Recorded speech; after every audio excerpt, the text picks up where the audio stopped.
Hi guys, my name's Rich and this is Bob. This is what has been affectionately named Kubota Bob. I just acquired this from my boss at work. This tractor's been sitting for about 7 or 8 years. I think it was started once in that time, and it's been obviously neglected and such. And you know, I work for a landscape company, and where we are at, we can't use anything this big anymore, and we use some smaller machinery nowadays. So I just wanted to make this introduction. What I've done here today is done a little bit of work, which I'll show a little bit later on in the video, and you know, we'll just take you around the machine. It's about a 1987 Kubota B8200. It's 4-wheel drive with a loader on it. It has a rototiller on the back of it right now.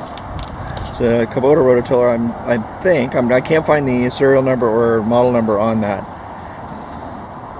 If we look over in the other section of the yard there's a 50-inch box blade for this machine. What I've done today is some tire repair. The front tire was missing and the rear tire was flat. So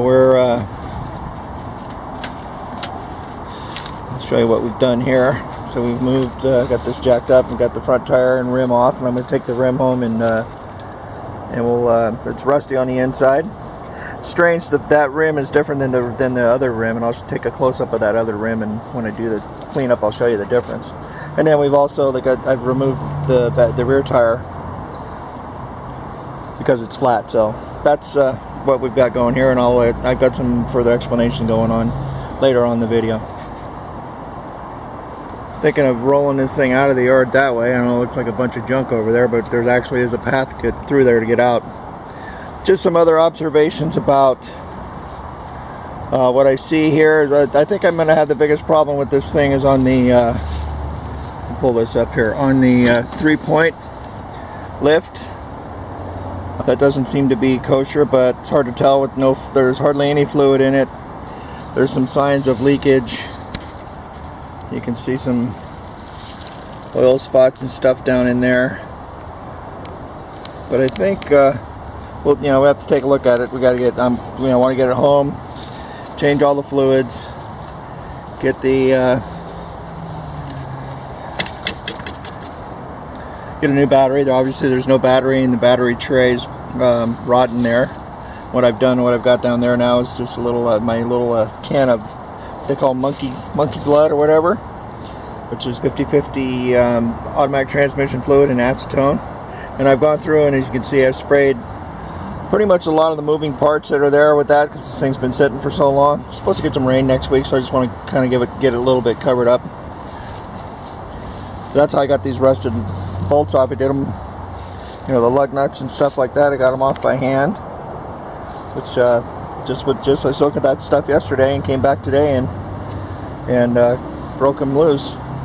The only other major issue is that I have right now for me is inside there is a wasp nest. So I've got to get some wasp spray and get that out of there. I mean, I know starting it up, but I'm not going to probably start this up for a couple, 3 weeks. And I want those things gone before I move this machine. Let's see if I can get in here and pop the hood.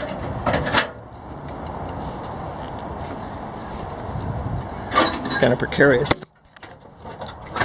Sorry about that. It's kind of precarious getting on there. You can see had some rat's nests and stuff in there, but the wiring's still in good shape. Other thing is just a little bit of play in the steering, as you can see here, and also play this way. Steering parts are available, so I don't want to have to build that right now, but we'll see what happens with it. It is a tough machine to steer at 4-wheel drive with a bucket on it, but that's all right for my uses. You know, I bought this so that I can, when I retire and move out of state, I'm going to get a piece of property and probably have to move some snow. So this would be good machine to do that with, and then also to mow some weeds down and get a little bush hog on the back.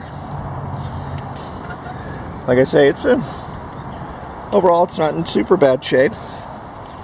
I mean, it's been sitting, it's been neglected for many years. So like I say, the thing is to get the get the loader off of it and get it home, get the loader off of it, and start working on the mechanics of it and get it into a mechanically sound condition. The rust looks bad, but it's really not.